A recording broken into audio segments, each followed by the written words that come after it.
ভাবলে না রে মনে এই সুখের ঘরে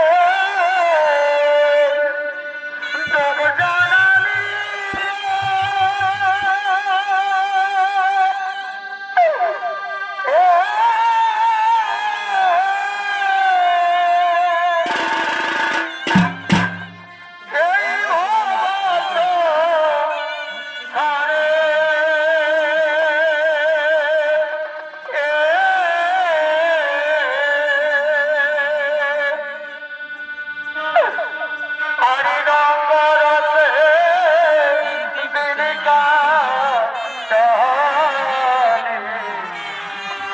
ভাবলি না রে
ভাবলি না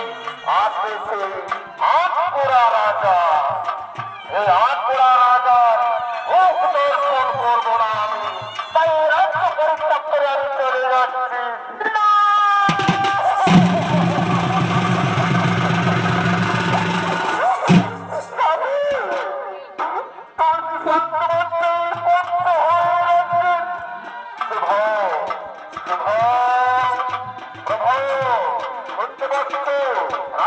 ঘর ছড়িয়ে পড়ছে আমি কিন্তু সত্য সন্তানের মধ্যে সম্পর্ক করছি না না না না না আমি আর বিলম্ব করব এই গভীর জঙ্গলে অপ্রাকৃত বস্ত্র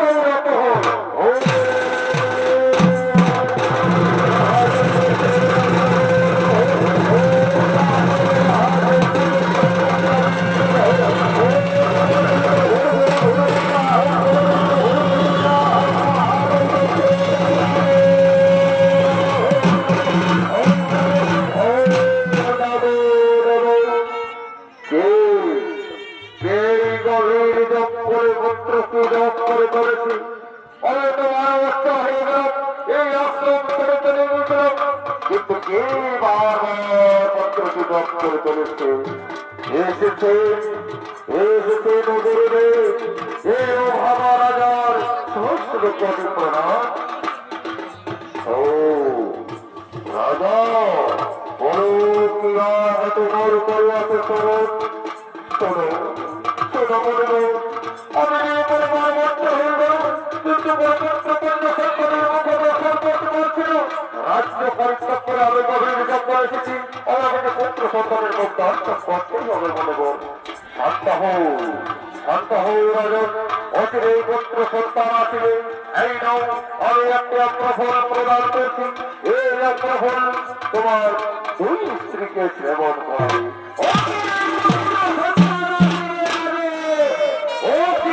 পুত্র সন্তান আসিবে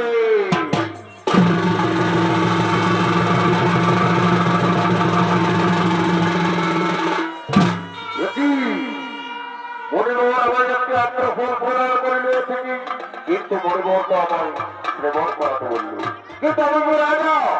আমি একটি আত্মপরিচয় দুই স্ত্রীকে শ্রবণ করাবো এই স্ত্রীকে যদি আমি শ্রবণ করাই সে গর্ভবতী হয়ে যাবে মনে করে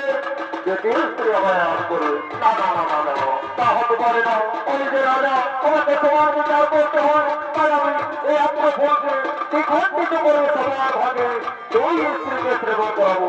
সুভা প্রভা এইরকম পরিবারের আত্মফল শ্রবণ করো অচিরে পুত্র সন্তান আসবে অচিরে পুত্র সন্তান আসবে সুভা